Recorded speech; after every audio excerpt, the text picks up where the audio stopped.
Here with Ricky Gleeson to talk about, well, it's really pimping your boat out, isn't it, Ricky? Tell us what we got here. This is the Marine Town brand, but what is it? So Marine Town, it's a stainless steel manufacturer originated from the US, making high quality boat jewellery for your boat. And in particular, you've got a product here.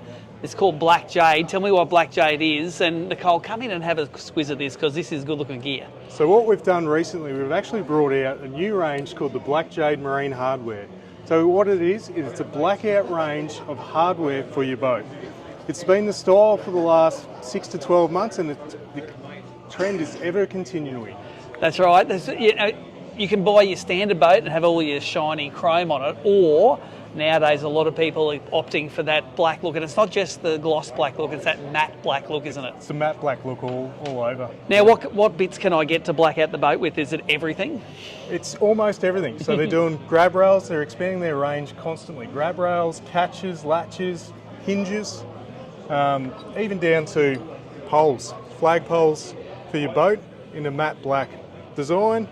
But yeah, it's just continually evolving over the last 6 to 12 months and will continue into the future. There you go. If you want the best looking boat on the street, got to get some Black Jade on it.